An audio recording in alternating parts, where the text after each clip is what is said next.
بسم الله الرحمن الرحيم.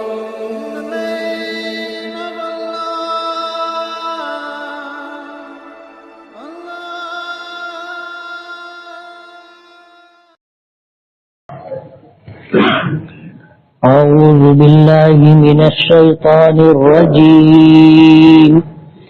بسم الله الرحمن الرحيم.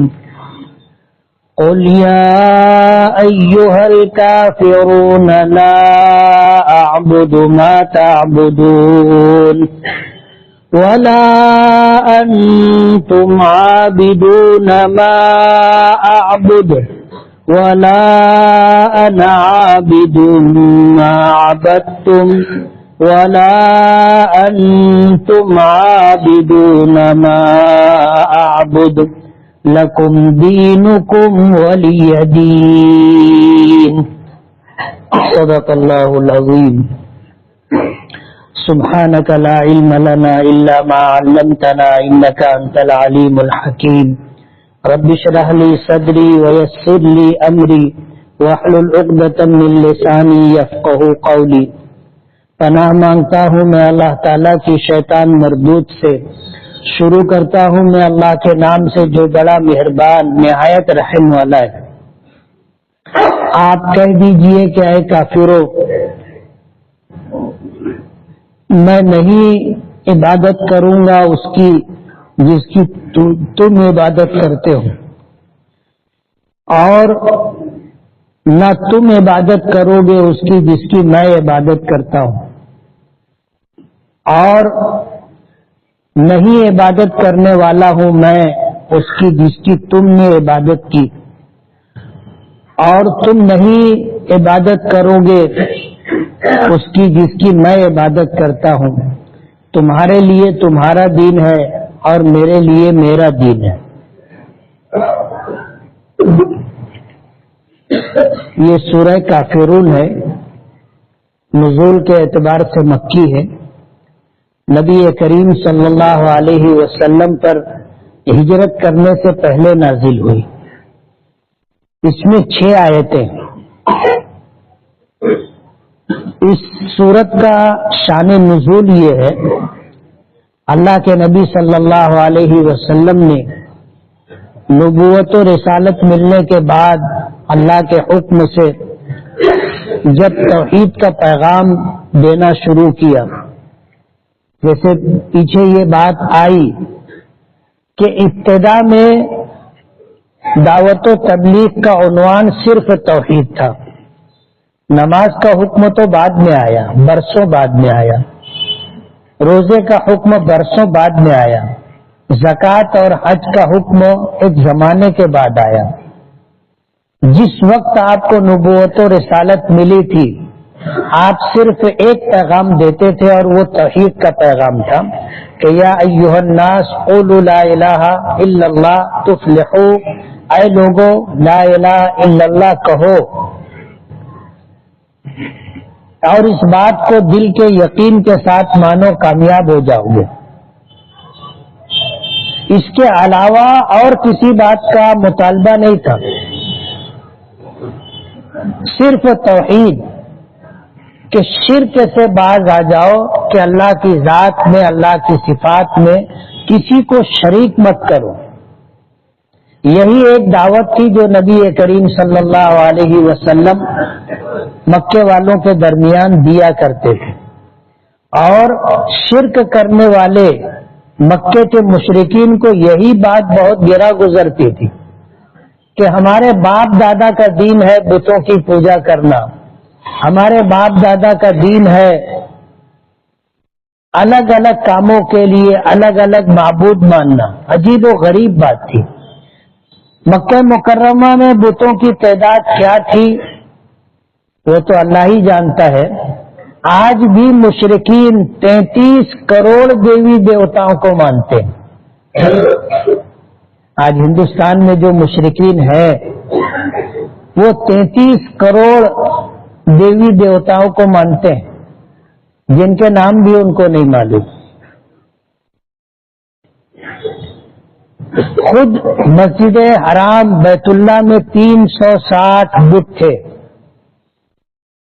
اور ہر دن کے لیے الگ بت تھا، ہر کام کے لیے الگ بت تھا، سفر کے لیے الگ تھا، حضر کے لیے الگ تھا، موسم بدلتا تھا تو موسم کے اعتبار سے بھی الگ الگ بت تھے، سردی کا الگ تھا، گرمی کا الگ تھا، بارش کا الگ تھا، رزق دینے والا الگ تھا، اولاد دینے والا الگ تھا، بیماری سے شفا دینے والا الگ تھا، خوشی دینے والا الگ تھا، سکھ راحت چین دینے والا الگ تھا، ہر کام کے لیے الگ الگ بت تھے۔ نبی کریم صلی اللہ علیہ وسلم کی دعوت کا محور اور بنیاد توحید تھی، اور مشرکین کو یہ بات گوارا نہیں تھی۔ نبی کریم صلی اللہ علیہ وسلم کے ساتھ عجیب و غریب واقعات پیش آئے۔ ابو طالب جو آپ کے چچا تھے، حقیقی چچا تھے، عبد المطلب کی کئی بیویاں تھیں، ہر بیوی سے اولاد، ایک بیوی ان سے 2 بیٹے تھے، ایک حضور کے والد گرامی حضرت عبداللہ اور دوسرے ابو طالب، یہ دونوں سگے بھائی تھے، ماں ایک باپ ایک۔ تو ابو طالب کو نبی کریم صلی اللہ علیہ وسلم سے بے پناہ محبت تھی، اور اخیر وقت تک حضور کی حمایت کرتے رہے، مشرکین مکہ کا مقابلہ کرتے رہے، اور کوشش کرتے رہے کہ مشرکین مکہ کی زیادتیوں اور ظلم سے حضور کو بچائے رکھا جائے۔ بخاری شریف میں ایک روایت ہے، ابو طالب کی اسی محبت اور تعلق کی وجہ سے حضور نے فرمایا تھا کہ جتنے لوگ جہنم میں جائیں گے ان میں سب سے ہلکا اور سب سے کم عذاب ابو طالب کو ہوگا، اور ابو طالب کو روزانہ اتنا پانی پینے کے لیے دیا جائے گا۔ حضور نے ایسے ہاتھ کے اشارے سے بتایا، اور یہ صرف ابو طالب کو جہنم میں پانی دیا جائے گا، اور وہ سب سے ہلکا عذاب یہ ہوگا کہ ابو طالب کو جہنم کی آگ کی جوتی پہنائی جائے گی، جس کی وجہ سے دماغ کھوپڑی میں ایسے کھولے گا جیسے ہانڈی میں دال کھولتی، اور ابو طالب یہ سمجھیں گے مجھ کو سب سے زیادہ عذاب دیا جا رہا ہے، حالانکہ یہ سب سے کم عذاب ہوگا، سب سے ہلکا عذاب ہوگا جو ابو طالب کو دیا جائے گا۔ اور حضور نے فرمایا کہ یہ اس وجہ سے کہ یہ میری حمایت کرتے، میری حفاظت کرتے تھے۔ ابو طالب کے انتقال کے وقت مشرکین مکہ ابو طالب کے پاس آئے اور آ کر کے ابو طالب سے کہنے لگے کہ اپنے بھتیجے کو سمجھاؤ، اپنے بھتیجے کو سمجھاؤ کہ جو ایک نئے دین یعنی توحید کا پیغام دے رہا ہے اسے روکو، دولت چاہیے ہم دولت کا ڈھیر لگا دیں گے، بادشاہت چاہیے ہم اپنا حاکم اور بادشاہ مان لیں گے، مکے کا سردار بنا دیں گے، عورت چاہیے جس عورت سے کہے ان کا نکاح کروا دیا جائے گا، روکو۔ اور اس انداز میں بات کی کہ ابو طالب بھی متاثر ہو گئے، اس لیے کہ بات کرنے والے سب مکے کے سردار، رؤسا اور بڑے لوگ تھے۔ ابو طالب نے نبی کریم صلی اللہ علیہ وسلم کو بلایا اور بلا کر کے اپنے انداز میں بات رکھی کہ بھتیجے ان بوڑھے کاندھوں پر اتنا بوجھ مت ڈالو کہ یہ اٹھا نہ سکیں۔ تو حضور نے پوچھا کہ چچا بات کیا ہے؟ تو کہنے لگے کہ دیکھو یہ مکے کے امیر، مکے کے رئیس اور سردار لوگ ہیں، یہ جو بات کہتے ہیں اسے مان لو۔ حضور نے پوچھا کہ یہ کیا چاہتے ہیں؟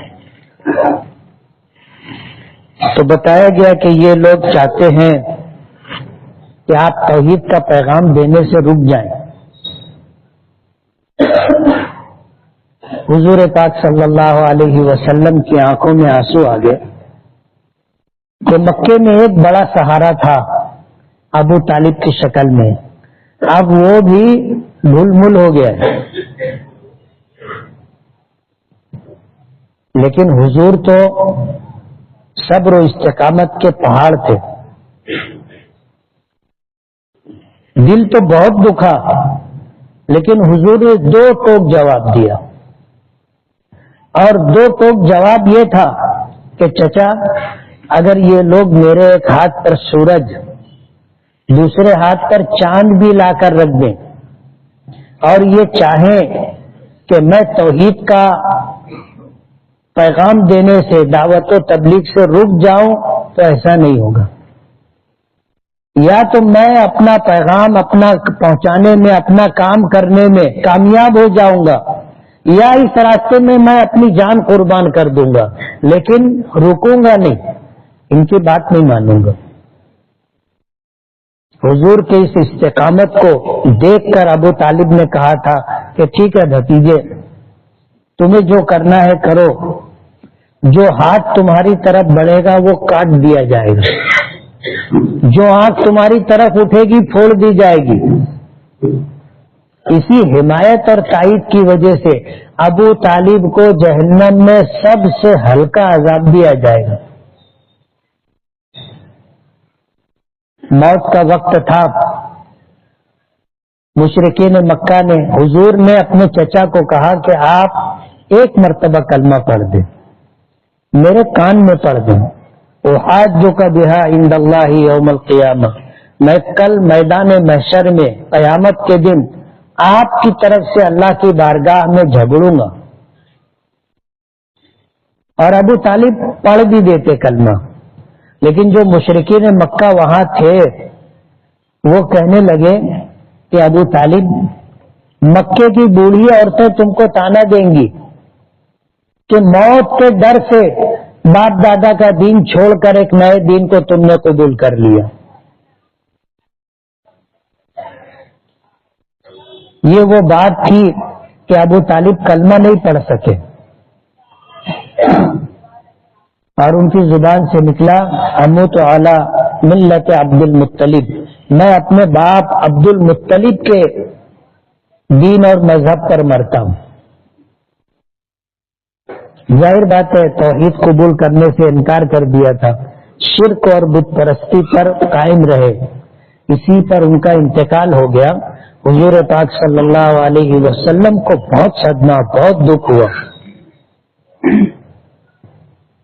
اور بہت دل برداشتہ ہو کر کے آپ وہاں سے ہٹے۔ اللہ تعالیٰ کو یہ بات اچھی نہیں لگی۔ قرآن کریم کی آیت نازل ہوئی، انک لا تہدی من احببت ولکن اللہ یہدی من یشاء، کہ آپ جس کو چاہیں اس کو ہدایت دے دیں، یہ آپ کے اختیار کی بات نہیں، اللہ جس کو چاہتا ہے اس کو ہدایت دیتا ہے۔ ظاہر بات ہے 2 ٹوک انداز اللہ نے اختیار کیا کہ ابو طالب کے شرک پر مرنے پر آپ کو جو دکھ ہوا ہے اور جس طرح کے جذبات کا اظہار آپ کی طرف سے ہوا ہے، اللہ کو یہ بات پسند نہیں۔ ہدایت دینا اللہ کے اختیار میں، اللہ کے قبضے قدرت میں۔ حدیث پاک میں آتا ہے کہ بندوں کے دل اللہ کی 2 انگلیوں کے درمیان، ان قلوب عباد اللہ بین اصبعی الرحمن یقلبها کیف یشاء، کہ بندوں کے دل اللہ کی 2 انگلیوں کے درمیان ہے، اللہ جس طرف چاہتا ہے اس طرف پھیر دیتا ہے۔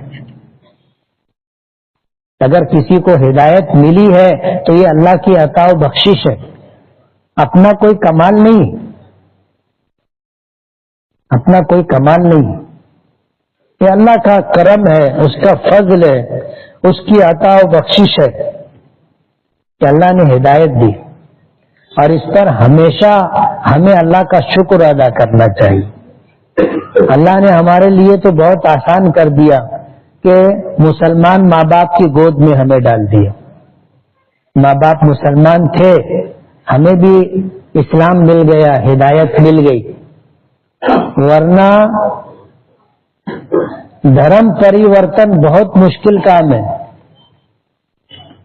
ایک مذہب چھوڑ کر دوسرے مذہب کو اختیار کرنا بہت مشکل ہے. اچھوں کی ہمت نہیں ہوتی. ہم جیسے کمزور کیسے یہ کام کر سکتے تھے؟ تو اللہ کا کرم ہے کہ اللہ نے مسلمان ماں باپ کی گود میں ڈالا تو ہم بھی مسلمان ہیں، اور اتنی آسانی سے دین اسلام مل گیا تو ہمیں قدر نہیں. ہدایت ملنے پر، مسلمان ہونے پر ہمیشہ اللہ کا شکر ادا کرنا چاہیے. سوچ سوچ کر الحمدللہ کہنا چاہیے. جب دھیان آئے، جب خیال آئے، الحمدللہ. اور اس جذبے کے اور نیت کے ساتھ کہنا چاہیے کہ اللہ تیرا کرم ہے کہ تو نے اسلام دیا، تو نے ہدایت دی، تیرا کرم اور تیرا احسان ہے. اللہ کا شکر ادا کرنا چاہیے. مشرکین مکہ حضور پاک صلی اللہ علیہ وسلم سے ہر طرح پہلے سمجھا بجھا کر کے، پھر اذیت و تکلیف دے کر، پھر اثر و رسوخ استعمال کر کے ہر ممکن کوشش کی کہ آپ کو روکا جائے.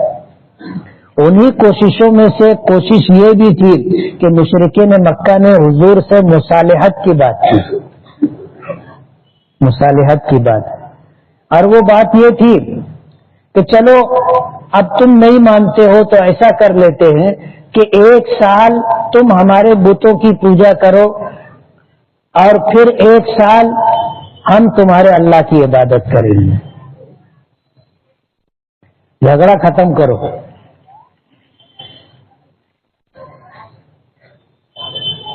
ایک سال تم ہمارے بتوں کی پوجا کرو اور پھر ہم 1 سال تمہارے رب کی عبادت کریں گے.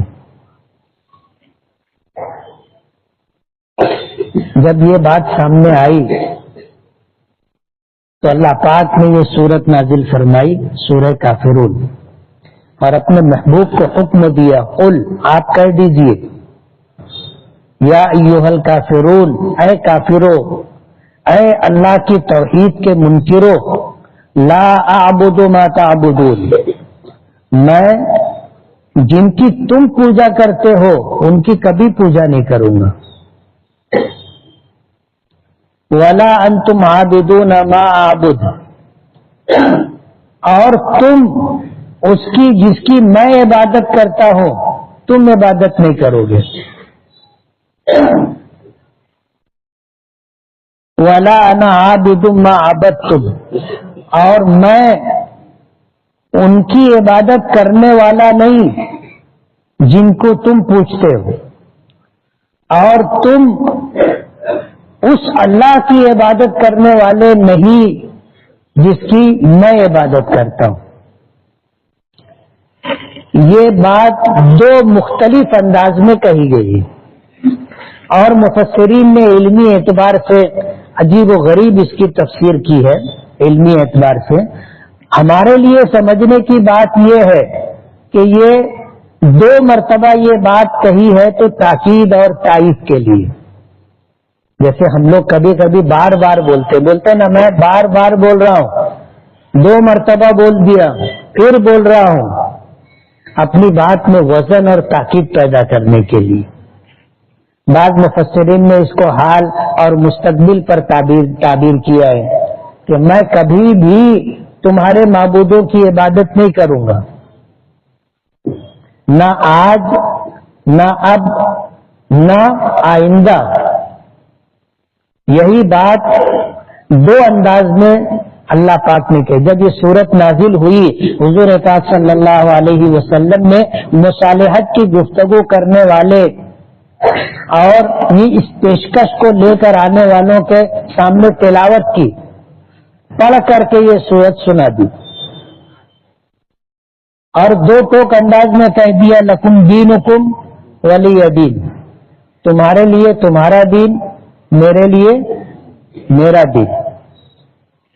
2 ٹوک انداز میں کہہ دیا، گول مول بات نہیں. گول مول بات نہیں، دو ٹوک انداز میں کہہ دیا، لکم دینکم ولی دین، تمہارے لیے تمہارا دین، میرے لیے میرا دین۔ مفسرین نے اس میں لکھا ہے اس سورت کی تفسیر میں کہ جن لوگوں کی ہدایت اللہ کے علم میں مقدر نہیں تھی ان کے لیے یہ بات ہے، ورنہ جس وقت یہ سورت نازل ہوئی تھی اس وقت جو مشرک اور کافر تھے، بعد میں ان میں سے کچھ لوگوں نے ایمان قبول کیا اور اللہ کی عبادت کی، توحید کو مان کر کے صرف اللہ کی عبادت کرتے رہے۔ اس لیے سورت میں یہ کہنا کیا ہے، کافروں میں اس کی عبادت نہیں کروں گا جس کی تم عبادت کرتے ہو، اور اسی طرح تم اس کی عبادت نہیں کرو گے جس کی میں عبادت کرتا ہوں۔ اس سے مراد اللہ کے علم میں جن کے لیے مسلمان ہونا مقدر نہیں تھا ان کے لیے یہ بات ہے، اور جن کے لیے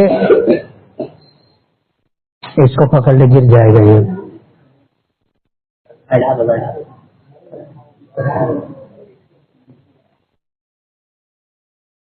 کو میں مرغی آتی ہے، لے جا بیٹا، لے جا لے جا۔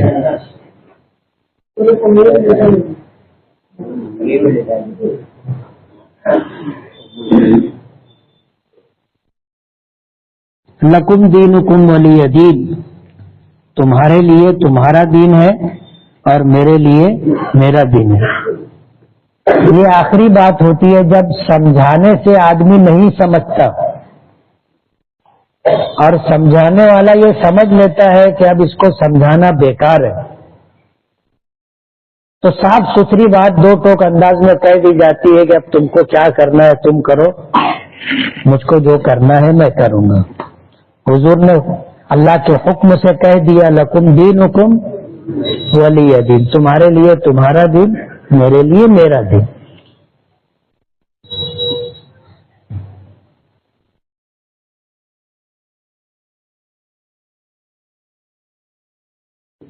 بہت ڈھیر سوالات آ جاتے ہیں۔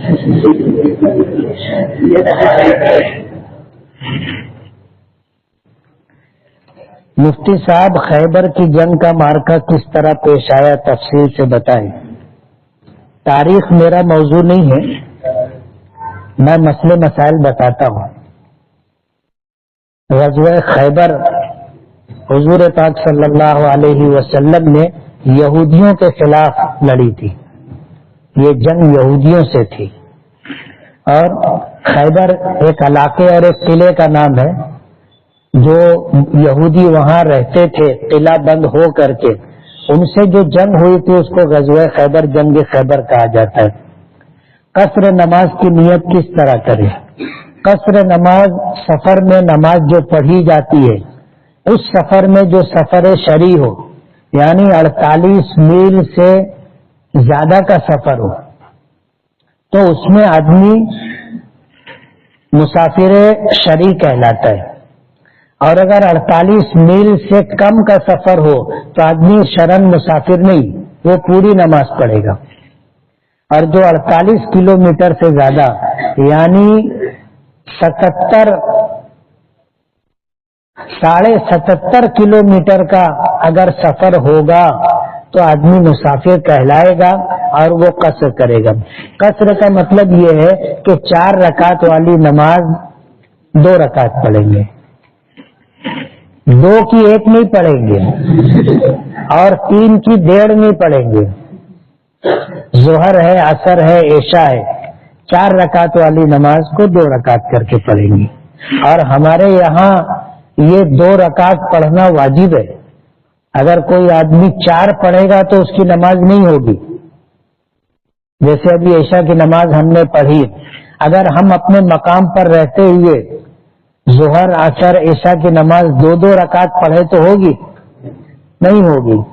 اسی طرح سفر کی 2 رکعت نماز، آدمی بولے نہیں میں 4 رکعت پڑھوں گا، کوئی کام نہیں ہے مجھ کو، 4 رکعت پڑھوں گا، ٹائم ہے میرے پاس، تو وہ نماز نہیں ہوگی، 2 ہی رکعت پڑھنا ہے۔ امام اعظم ابو حنیفہ رحمۃ اللہ علیہ کے یہاں قصر 2 ہی رکعت پڑھیں گے، 4 نہیں پڑھ سکتے، جیسے ہم لوگ اپنے مقام پر رہتے ہوئے 4 رکعت والی نماز 2 رکعت نہیں پڑھ سکتے، اور یہ مسئلہ اکیلے نماز کا ہے۔ اگر ہم سفر میں ہیں اور جا کر کے ہم نے کسی مسجد میں نماز پڑھی جماعت سے، تو امام اگر مقیم ہے 4 رکعت پڑھ رہا ہے تو ہم امام کے تابع رہ کر 4 رکعت پڑھیں گے، امام کے تابع رہ کر کے 4 رکعت پڑھیں گے۔ اور اگر ہم کو امام بنا دیا گیا جبکہ ہم مسافر ہیں تو ہم 2 ہی رکعت پڑھیں گے اور سلام پھیر کر اعلان کریں گے کہ بھائی میں مسافر ہوں، میں نے سلام پھیر دیا ہے، جو مقیم ہے وہ اپنی 4 رکعت پوری کر لے۔ تو جیسے 2 رکعت چھوٹ جاتی ہے تو ہم کیسے پوری کرتے ہیں، ایسے مقامی لوگ اپنی 4 رکعت پوری کریں گے۔ جہری نماز میں امام صاحب پہلے کی 2 رکعتوں میں سورہ فاتحہ اور کوئی سورت پڑھتے ہیں اور بعد کی 2 رکعتوں میں سورت نہیں پڑھتے، تو کیا ہمیں سورہ فاتحہ پڑھنا چاہیے یا خاموش رہنا چاہیے؟ یہ مسئلہ بتایا جا چکا کہ امام کی ابتدا میں امام اعظم ابو حنیفہ رحمۃ اللہ علیہ کے ماننے والے لوگ امام کے پیچھے نہ سورہ فاتحہ پڑھیں گے نہ کوئی سورت پڑھیں گے۔ ہمیں حکم ہے کہ ہم امام کے تابع ہیں اور امام ہمارا پیشوا ہے، اللہ کی بارگاہ میں وہی اکیلے بات کرے گا۔ جیسے ہم لوگ کہیں جاتے ہیں کسی سے گفتگو کرنے کے لیے تو افراد طے کر دیے جاتے ہیں، تو کوئی بولے گا نہیں، بس فلاں صاحب بات کریں گے، یا یہ طے ہوتا ہے کہ بھائی تم اور تم یہی بات کرنا، باقی کوئی بیچ میں منہ ڈالنا نہیں۔ ہمارے یہاں مسئلہ یہی ہے کہ ہم امام کی ابتدا میں ہے تو امام ہے، ہم اس کے تابع، امام قرات کرے گا، ہم قرات نہیں کریں گے۔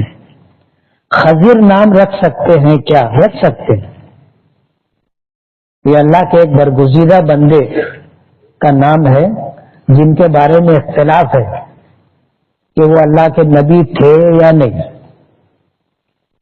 بعض لوگ کہتے ہیں نبی تھے بنی اسرائیل کے، بعض لوگ کہتے ہیں نبی نہیں تھے ولی تھے، لیکن نام ان کا خضر تھا۔ اس کو بعض لوگ خضر کہتے ہیں لیکن نام خضر ہے، نام رکھنا چاہیں رکھ سکتے ہیں۔ سنا ہے کہ ابھی حیات ہے، اس میں بھی اختلاف ہے کہ وہ آج ہے یا نہیں۔ بعض لوگ کہتے ہیں کہ ہیں، اللہ نے ان کو لمبی زندگی دی، ابھی ہے، اور محققین علماء کہتے ہیں کہ نہیں، ان کا انتقال ہو گیا۔ خودکشی کے خیالات دماغ میں آتے ہیں تو کیا کریں؟ یہ جان اور مال اللہ نے جنت کے بدلے میں خرید دیا ہے۔ قرآن کریم میں اللہ پاک کا ارشاد ہے، ان اللہ اشترى من المؤمنین انفسهم واموالهم بان لهم الجنہ، کہ ہم نے ایمان والوں کی جان اور مال جنت کے بدلے میں خرید لیا ہے۔ اب یہ جان ہماری نہیں ہے اور جو مال ہمارے تابع میں ہے، اصل مالک کون ہے؟ اللہ ہے۔ ہم کو استعمال کرنے کا حق دیا ہے کہ تم اس کو استعمال کر سکتے ہو، چائے کے لیے خرچہ کرو، پان کے لیے خرچہ کرو، اختیار دیا ہے۔ اللہ کے راستے میں خرچہ کرو، مسجد بنواؤ، مدرسہ بنواؤ، خرچہ کرو، ہم کو اختیار دیا ہے۔ اور اصل مالک کون ہے؟ اللہ ہے۔ اسی لیے مال کو آگ لگانے کی اجازت نہیں، ہم نوٹ کو پھاڑ نہیں سکتے، وہ ضائع کرنا ہو گیا، اس کی اجازت نہیں۔ خودکشی کے خیالات دماغ میں آئے تو کیا کریں؟ نہیں کرنے کا خودکشی، اس لیے کہ یہ جان اللہ کی ملکیت ہے، وہ جب لینا چاہے گا لے گا۔ ہم کیوں ایسا کام کریں جس میں اپنی مرضی سے جان دینا شامل ہو؟ خودکشی کرنا حرام ہے۔ حدیث پاک میں آتا ہے کہ جو آدمی خودکشی کرتا ہے قیامت تک اسی سزا سے گزرتا رہے گا کہ اگر اس نے پھانسی لگائی ہے تو قیامت تک اس کو پھانسی بار بار دیتے رہیں گے فرشتے. پھانسی دیں گے، پھر اتاریں گے، پھر پھانسی دیں گے، پھر اتاریں گے، پھر پھانسی دیں گے، قیامت تک یہ سلسلہ چلتا رہے گا. بعض روایتوں میں آتا ہے کہ خودکشی کرنے والے کی بخشش نہیں، وہ ہمیشہ ہمیشہ جہنم میں رہے گا. اگرچہ محققین علماء نے فرمایا کہ نہیں، اللہ مشرکین کی طرح ان کو ہمیشہ جہنم میں نہیں رکھیں گے، جب چاہیں گے اللہ جنت میں پہنچا دیں گے. بیعت کی شرعی حیثیت کیا ہے اور آپ حضرت جی سے کب بیعت ہوئے؟ بیعت ہونا چاہیے جس شخص کے متعلق ہمیں اطمینان ہو کہ یہ اللہ کا نیک بندہ ہے اور شریعت اور سنت پر عمل کرتا ہے اور وہ بیعت کرتا ہے تو اس سے بیعت ہو جانا چاہیے. صحابہ کرام نے نبی کریم صلی اللہ علیہ وسلم سے بیعت کی تھی اور یہ سلسلہ وہاں سے چلا آ رہا ہے، اس لیے بیعت ہو جانا چاہیے. مفتی صاحب، میں نے اپنی بہن سے کہا کہ فلاں کو کینسر ہے تو اس نے کہا کہ بڑی بیماری کا نام نہیں لینا چاہیے، تو ایسے یہ بات صحیح ہے کیا؟ نہیں لے سکتے ہیں. جگہ کی تنگی کی وجہ سے کسی کی پشت کے پیچھے قرآن پڑھنا بے ادبی میں شمار ہوگا یا نہیں؟ ہم لوگ اس کا بہت لحاظ کرتے ہیں کہ قرآن کریم کی طرف پیٹ کرنا یعنی اس سے روح گردانی کرنا،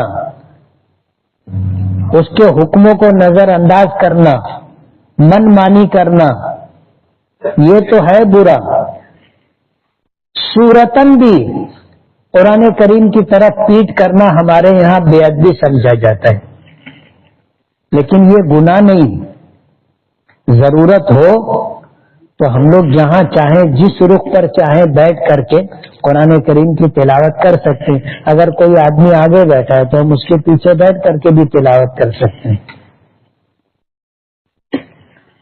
بعض مسجدوں میں اللہم انی اسألوک من فضلک لکھا ہوتا ہے اور بعض میں من فضلک و رحمتک بھی لکھا ہوتا ہے. صحیح کیا ہے؟ دونوں صحیح ہے. آپ چھوٹی دعا پڑھیں یا بڑی دعا پڑھیں، دونوں پڑھ سکتے ہیں. شہرت اور مقبولیت کسے کہتے ہیں؟ شہرت مشہور ہونے کو کہتے ہیں اور مقبولیت لوگوں کے دلوں میں جگہ بنانے کو کہتے ہیں. شازیہ اس الفاظ کے معنی کیا ہے؟ دیکھنا پڑے گا. نماز کی پابندی کے لیے وظیفہ بتائیے. وظیفے کی ضرورت نہیں، ہمت اور ارادے کی ضرورت ہے. آپ ہمت اور ارادہ کرو، شیطان کو سائڈ سے لگاؤ، اللہ کی عبادت کے لیے اپنے آپ کو تیار کرو. کسی کا رشتہ باندھنا کیسا ہے؟ کیا یہ بات صحیح ہے؟ ایسا نہیں ہے، رشتہ بنتا نہیں ہے. اگر اپنے کو ایسا لگتا ہے ایسا ہے تو چوتھا کلمہ 100 مرتبہ صبح اور 100 مرتبہ شام پڑھنا چاہیے. انشاءاللہ رشتہ ہو جائے گا. جب اللہ پاک کی طرف سے مقدر ہے تو جو وقت طے ہے اس وقت پر ہو جائے گا. بعض لوگ عید کی نماز کے بعد مصافحہ معانقہ کو بدعت کہتے ہیں، آپ کیا کہتے ہیں؟ جب آمنا سامنا ہو سلام کرنا چاہیے، وقتاً فوقتاً مصافحہ کرنا چاہیے، اور ایک لمبے زمانے کے بعد یا لمبی مدت کے بعد ملاقات ہو تو معانقہ کرنا چاہیے. عید گاہ پر مصافحہ کرنا، معانقہ کرنا جو ضروری سمجھتا ہو اس کو بدعت کہیں گے، اور اگر ضروری نہیں سمجھتے مصافحہ کر لیے تو کوئی حرج بھی نہیں. حضور کی پیدائش مکے کے کس علاقے میں ہوئی؟ حضور مسجد حرام کے قریب، جو بادشاہ کا محل ہے اس سے لگ کر کے ایک مقام ہے، وہاں پر ایک گھر بنا ہوا ہے، لائبریری ہے جس میں، وہاں پر حضور کی ولادت ہوئی تھی. قرآن کریم میں حضور کے کنکریاں مارنے کا ذکر کس صورت میں آیا ہے؟ قرآن حکیم کی تفسیر لکھنے کے لیے کتنے علوم کا جاننا ضروری ہے؟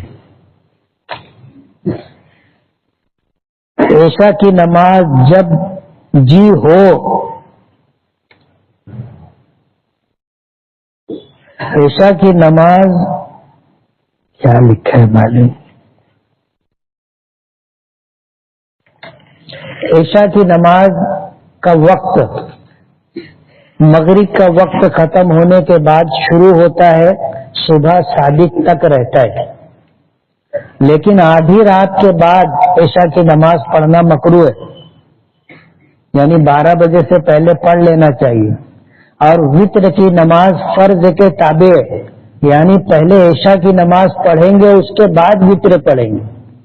پہلے اگر وتر پڑھو گے تو اس کو دہرانا پڑے گا۔ میرا نکاح ہو چکا ہے، رخصتی 6 مہینے کے بعد طے کی گئی ہے، تو میں کیا کروں؟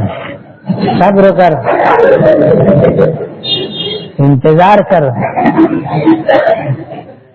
میں اپنی بیوی کو گھمانے کے لیے باہر لے جا سکتا ہوں، لے جا سکتے، بیوی ہے، گھمانے لے جا سکتے ہوں، لیکن ماں باپ کی مرضی ہونا چاہیے،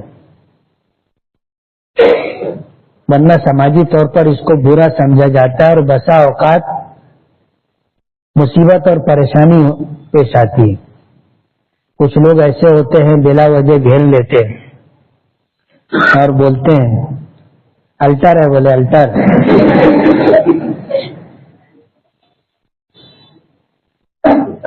سنسان جگہوں پر، دور دراز مقامات پر اکیلے نہیں جانا چاہیے۔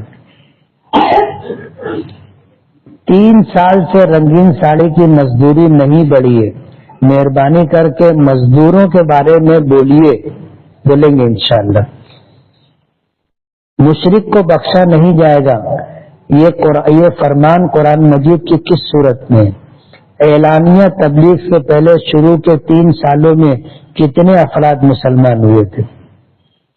حضرت اسماعیل کے 12 بیٹوں میں کون حجاز میں آباد ہوا؟ حضور کی وفات کے وقت مدینے میں کتنی مسجدیں تھیں؟ کس زوجہ مطہرہ کی پاک دامنی کا ثبوت خدا تعالیٰ نے قرآن میں خود دیا ہے؟ حضرت عائشہ کے بارے میں۔ اللہ کے نزدیک سب سے زیادہ پسندیدہ اور ناپسند عمل کون سا ہے؟ سب سے پسندیدہ عمل نماز ہے، اور سب سے ناپسندیدہ چیز اللہ کے نزدیک شرک ہے۔ میں ہمارے آباء و اجداد کی صنعت لوم چلاتا ہوں، کئی لوگوں کو دھوتا اڑ کر لگ جاتا ہے، کبھی بھی کوئی بھی لوم کا مجھے بہت ڈر لگتا ہے۔ جو مقدرات ہے وہ ہر حال میں پورے ہوتے۔ ایک بادشاہ تھا، وہ کشتی پہ بیٹھا، جب ملاح کشتی لے کے چلا تو بادشاہ پوچھنے لگا کہ کب سے کشتی چلا رہے ہو؟ تو بولے بچپن سے۔ بولے تمہارے باپ کیا کرتے تھے؟ بولے وہ بھی کشتی چلاتے تھے۔ دادا؟ بولے وہ بھی کشتی چلاتے تھے۔ تو بولے دادا کی موت کیسے ہوئی؟ بولے کشتی پلٹ گئی تھی، ڈوب گئے، مر گئے۔ بولے باپ؟ بولے باپ بھی طوفان آیا، کشتی پلٹ گئے، ڈوب گئے، مر گئے۔ بولے جب تیرا باپ بھی کشتی چلاتے ہوئے ڈوب کے مرا، تیرے دادا بھی کشتی چلاتے ہوئے ڈوب کے مرے، تو بھی کشتی چلا رہا ہے۔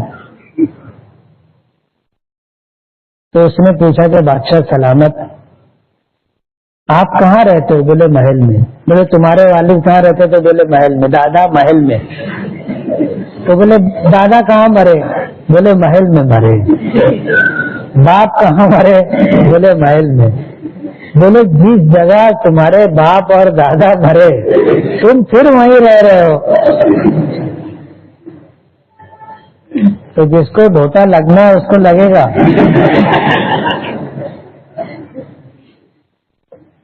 اور عموماً لوم چلانے والے کو نہیں لگتا، وہ تو لوم کے بیچ میں کھڑا رہتا ہے۔ اب دھوتا اڑ کے یا تو ادھر جائے گا یا ادھر جائے گا۔ کبھی تو ایسا ہوتا ہے کہ جب اڑتا ہے تو گلی میں سے جانے والے کو لگ جاتا ہے نا، اب کیا گلی سے گزرے بھی نہیں کہ یہ گلی میں کارخانہ ہے، ادھر سے مت جاؤ۔ بہت سارے لوگوں سے سنا ہے کہ جہنم کو علماء سے بھڑکایا جائے گا. کیا یہ بات درست ہے؟ علماء کی دو قسمیں، ایک علماء سو ہے، ایسے علماء جو برائی کو عام کرتے ہیں ایسے لوگ بھی، ان لوگوں کو جہنم کا بنیادی ایندھن بنایا جائے گا.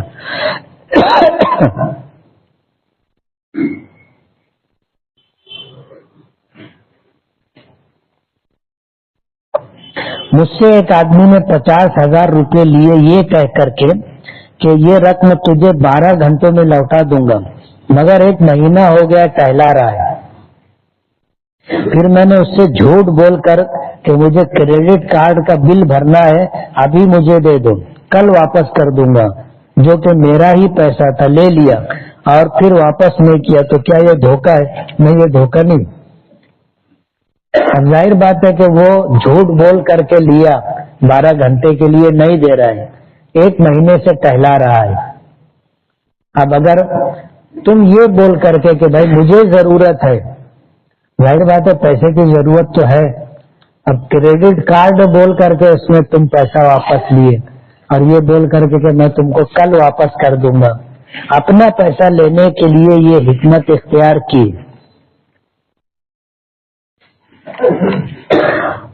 بغیر ٹوپی کے یا پھر ایسے نماز پڑھنا کہ ٹوپی پہننے کے بعد بھی پیشانی کے بال نظر آئے تو کیا نماز ہو جائے گی؟ نماز ہو جائے گی. ٹوپی پہننا سنت ہے، فرض یا واجب نہیں. حضور نے احرام کی حالت کے علاوہ کبھی ننگے سر نماز نہیں پڑھی، اس لیے علماء نے لکھا ہے کہ ٹوپی پہننا یعنی سر ڈھانکنا سنت ہے، اور اگر پیشانی کے بال دکھ رہے ہیں تو کوئی حرج کی بات نہیں.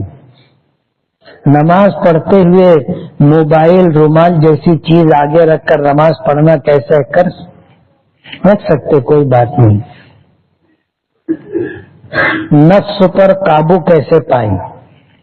ظاہر بات ہے نفس آدمی کو گناہ اور برائی کی طرف لے جانے کی کوشش کرتا ہے، جس کو نفس امارہ کہتے ہیں. تو اپنے آپ کو روکنا چاہیے. ایک شخص تھا، رات میں اس کو گناہ کا دائیا پیدا ہوتا تھا. تو اس زمانے میں لوگ چراغ جلاتے تھے اور گھر میں روشنی کرتے تھے.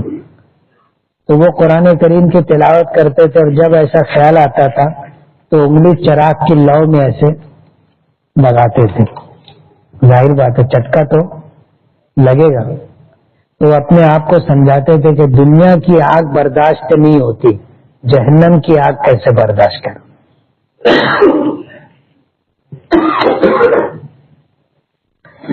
زید اپنی والدہ کی قبر پر جا کر السلام علیکم ورحمۃ اللہ کہتا ہے، تو کیا قبر پر یہ والا سلام کر سکتے؟ جیسے ہم لوگ نہیں معلوم ہے کہ بھائی قبرستان میں کون لوگ ہیں تو ہم کہتے ہیں السلام علیکم یا اہل القبور، اے قبروں میں مدفون لوگوں تم پر سلامتی. اب جب اپنی جان پہچان کی، ماں کی، باپ کی، بھائی کی، بیوی کی قبر ہے، اولاد کی قبر ہے، جا کر کے وہاں جس طرح ہم لوگ ایسے سلام کرتے ہیں السلام علیکم ورحمۃ اللہ، تو وہاں بھی کر سکتے ہیں. زکوان کے کیا معنی؟ زکوان کے معنی سمجھدار، ذہین.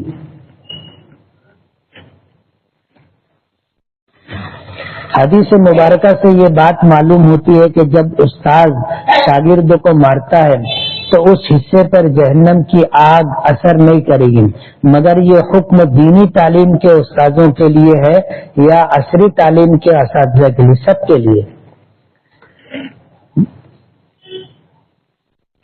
سب کے لیے. جن سے ہم پڑھتے ہیں، علم حاصل کرتے، وہ ہمارا استاد ہے.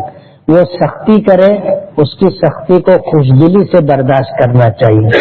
اور یہ بات کہ جہنم کی آگ اثر نہیں کرے گی، غالب گمان یہ ہے کہ یہ دینی تعلیم کے بارے میں. ریاکاری کسے کہتے ہیں؟ ریاکاری کہتے ہیں دکھاوے کو، دکھانا. نماز پڑھ رہے ہیں تو ایسی جگہ جا کے پڑھنا کہ لوگ دیکھیں.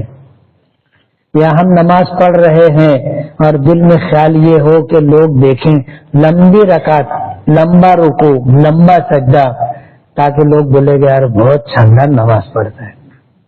اگر ہمارا ایسا خیال ہے اور جذبہ ہے، یہ ریاکاری. اور اگر ایسی کوئی بات ہمارے دل میں نہیں ہے اور کوئی دیکھتا ہے تو دیکھتا رہے. جیسے ہم لوگ آ کر فرض نماز میں جماعت میں شامل ہو گئے، اب ظاہر بات ہے پیچھے کے سب لوگ تو سامنے والوں کو دیکھتے رہتے نا. یہ ریاکاری نہیں. ریاکاری کے ڈر سے عبادت چھوڑنا کیسا ہے؟ بے وقوفی ہے. یہ شیطانی خیال ہے کہ کوئی دیکھے گا اس لیے نماز مت پڑھو. ارے کوئی دیکھتا ہے دیکھے، اپنے سے کیا کرنے کا، اپنے نماز پڑھو. ایک حافظ قرآن کو دفن کرنے کے بعد اس کے ساتھ کیسا سلوک ہوتا ہے؟ اگر وہ گنہگار ہو تو کیا حکم ہوگا؟ حافظ قرآن ہے تو اللہ سے امید ہے کہ اس کے ساتھ خیر کا معاملہ ہوگا، اور کسی شخص کے متعلق یہ گمان کرنا کہ یہ گنہگار ہے، اچھا گمان نہیں. اس لیے کہ آدمی توبہ کرتا ہے، استغفار پڑھتا ہے، اور کسی کے متعلق ہم یہ نہیں کہہ سکتے کہ یہ گنہگار ہے. ہو سکتا ہے اس نے گناہ کیا تھا، توبہ کر لی اور اب اس کے ذمہ گناہ نہ ہو. لوگوں سے اچھا گمان رکھنا چاہیے، اپنے آپ کو کوتاہ سمجھنا چاہیے اور دوسروں کے متعلق اچھا گمان کرنا چاہیے. لڑکیوں کو حافظ بنانا کیسا ہے؟ بنانا چاہیے. حضرت عائشہ رضی اللہ تعالی عنہا قرآن کریم کی حافظہ تھی. اگر یہ چیز برابر نہیں ہوتی تو حضور منع کرتے. رمضان المبارک میں عورتیں دور میں جاتی ہیں، جبکہ ان کو پڑھنا آتا ہے، تو کیا پڑھنے کا ثواب زیادہ ہے یا سننے کا؟ دونوں عمل اچھا ہے. پڑھنے کا عمل رغبت ہو، شوق ہو پڑھنا، اور کبھی طبیعت سننے کے لیے آمادہ ہوتی ہے کہ کوئی پڑھے اور میں سنوں، تو سننا بھی درست ہے. حضور پاک صلی اللہ علیہ وسلم آپ پر قرآن نازل ہوا، لیکن آپ بعض صحابہ کرام کو کہتے تھے کہ تم قرآن پڑھو، اور حضور سنتے تھے. گھر میں بچہ ماں باپ کی بات نہیں مانتا، اسکول مدرسہ نہیں جاتا، کوئی دعا بتانا. بچوں کو سمجھانا چاہیے، بچپن سے ایسا ماحول بنانا چاہیے کہ بچے ماں باپ کی بات مانے. شروع میں کیا ہوتا ہے، لاڈ پیار کے اندر جو ہے آدمی اس پر دھیان نہیں دیتا اور بچے ضدی ہو جاتے، نافرمان ہو جاتے. بعد میں خود ہی ماں باپ پریشان ہوتے اور مفتی صاحب سے دعا پوچھتے.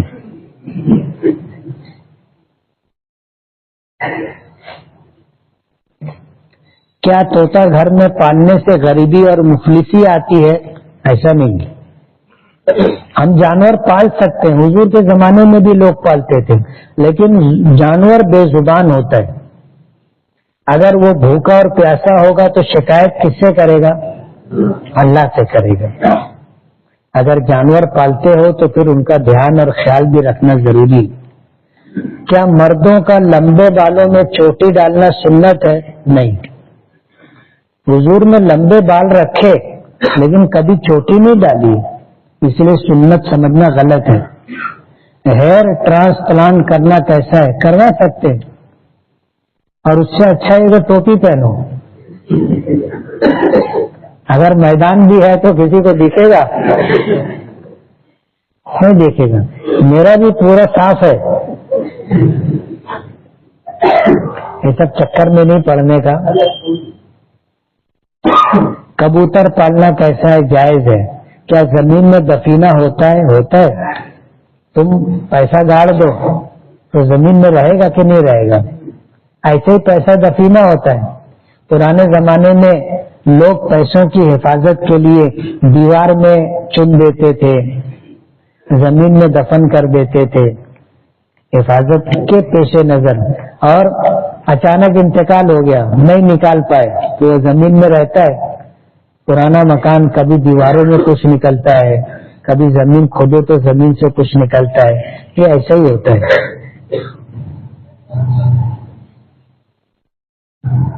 میرے گھر والے بچڑا لینے کا بول رہے ہیں، منگنی کے واسطے، اور میں سوچ رہا ہوں عقیقہ بھی اسی میں کرا لوں، ایک جانور میں دونوں ہو سکتا ہے کیا؟ ظاہر بات ہے آپ عقیقے کی نیت سے ذبح کر لو، منگنی میں لوگوں کو کھلا دو، ہو سکتا ہے۔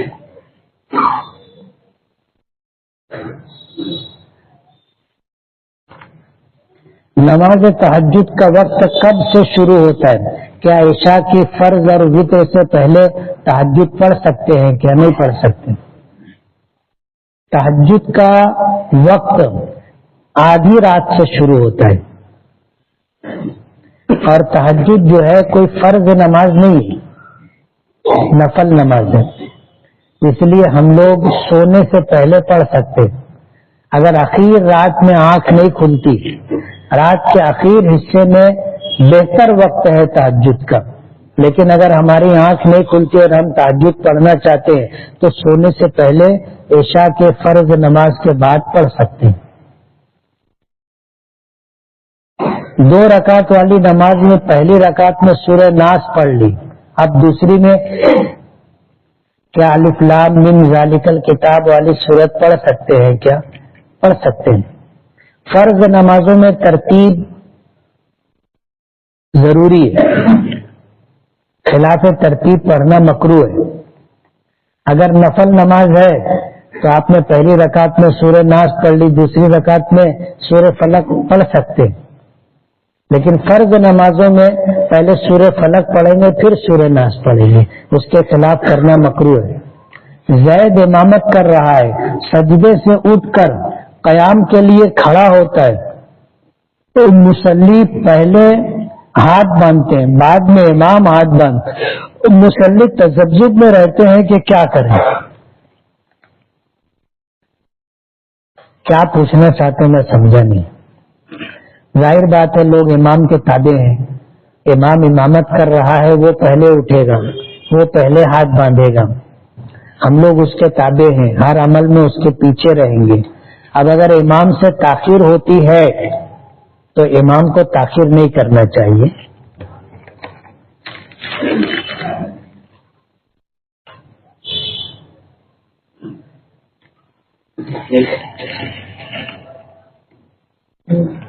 درس قرآن کی تکمیل شب برات والے ہفتے میں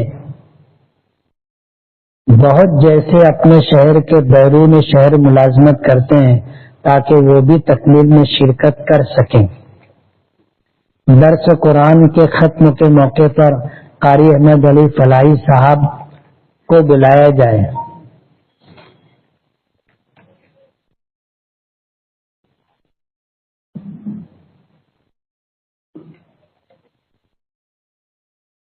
درس قرآن کی تکمیل قریب ہے، آپ سے گزارش ہے کہ مہمان مکرم جو مولانا صاحب آئیں وہ صرف بیان کریں اور آپ بھی بیان کریں، دعا آپ کریں، درس کی تکمیل آپ کریں۔